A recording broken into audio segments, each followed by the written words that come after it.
देखिए, अगर हमारी बॉडी में जिंक की कमी हो जाती है तो कुछ सिम्टम्स नज़र आते हैं जिन्हें कि लोग नज़रअंदाज कर देते हैं। तो इन संकेतों को पहचान कर आप पता कर सकते हैं कि आपकी बॉडी में कहीं ना कहीं जिंक की कमी हो रही है। देखिए, जिंक एक इम्पोर्टेंट जो है वो मिनरल है जिसकी कमी होने पर कई तरह के संकेत दिखाई दे सकते हैं। इनमें से पहला जो संकेत है वो है भूख की कमी।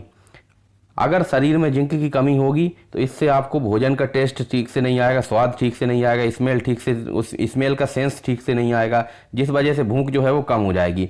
और इस वजह से होगा क्या कि एक बार आपको भूख लगना कम हुई तो आप खाना कम खाएंगे, तो जिससे और ज़्यादा जो है वो जिंक की भयंकर कमी हो जाएगी शरीर में। यानी कि एक पूरा खराब जो है वो साइकिल चालू हो जाता है, जिसमें कि आपको भूख में शुरुआत में जो है वो भूख में कमी हुई और इसकी वजह से इसका जो कारण था वो था जिंक की कमी। लेकिन जब आपने लंबे समय तक खाना ठीक से नहीं खाया तो जिंक की और भयंकर कमी हो जाती है। तो इसमें जो है वो भूख कम लगने की समस्या जो है वो हो सकती है। ये जिंक की कमी का एक लक्षण हो सकता है। दूसरा, अगर किसी व्यक्ति को बार बार इन्फेक्शन हो रहा है, रिकरेंट इन्फेक्शन हो रहे हैं, बार बार सर्दी जुकाम खांसी ये सब समस्याएं हो रही हैं, तो ये हो सकता है कि आपकी इम्यूनिटी कमज़ोर हो, आपकी बॉडी में जो है वो जिंक की कमी हो सकती है। जिंक की कमी होने पर इम्यूनिटी कमज़ोर हो जाती है, जिसकी वजह से बार बार इन्फेक्शन हो सकता है।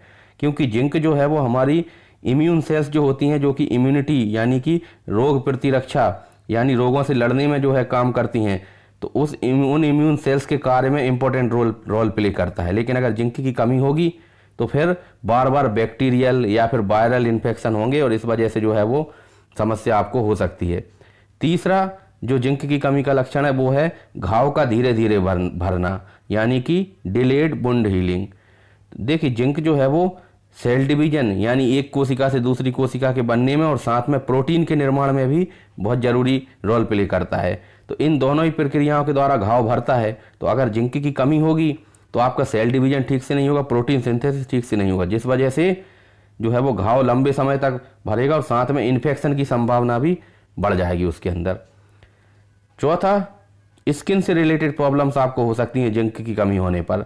इनमें बॉडी के ऊपर रैशेज आ सकते हैं, कील मुहासे की समस्या हो सकती है चेहरे के ऊपर, और भी कई तरह की समस्याएं हो सकती हैं। क्योंकि जो है जिंक जो है वो स्किन को हेल्दी बनाए रखने के लिए बहुत ज़रूरी होता है। ये जो है वो नई सेल्स को बनाने में और रिपेयरिंग में जो है वो स्किन की रिपेयरिंग में हेल्प करता है।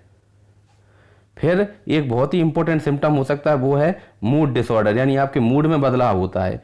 देखिए, जिंक का लेवल अगर कम है ब्लड के अंदर तो इसमें होगा क्या कि ब्रेन आपका ठीक से जो है वो काम नहीं करेगा और इस वजह से एंजाइटी और डिप्रेशन जैसे जो दो मूड डिसऑर्डर हो सकें ये हो सकते हैं।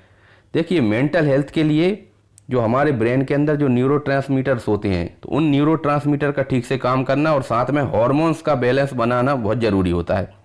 तो अगर जिंक की कमी होगी तो ये जो है वो न्यूरोट्रांसमीटर का फंक्शन और हार्मोनल बैलेंस जो है वो गड़बड़ा जाएगा, जिसकी वजह से मूड में बदलाव होगा और एंजाइटी साथ में डिप्रेशन की समस्या भी हो सकती है। फिर जिंक की कमी का एक और महत्वपूर्ण लक्षण है वो है हेयर फॉल होना, यानी बालों का झड़ना।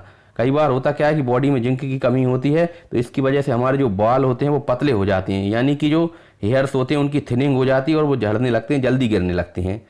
देखिए, जिंक जो है वो डीएनए और आरएनए के प्रोडक्शन के लिए बहुत ज़रूरी होता है और हमारे जो हेयर्स के जो हेयर फॉलिकल्स होती हैं वहाँ पे जो पोर्स होते हैं उनके हेल्थ के लिए भी बहुत ज़रूरी होता है ये। तो अगर जिंक पर्याप्त मात्रा में नहीं है तो आपके जो बालों का डेवलपमेंट है वो ठीक से नहीं होगा और बाल जो है वो समय से पहले झड़ने लगते हैं। तो इसी तरह के जो है वो तमाम जानकारियों के लिए अभी चैनल को सब्सक्राइब कर लें और इस वीडियो को लाइक कर दें। Thank you so much.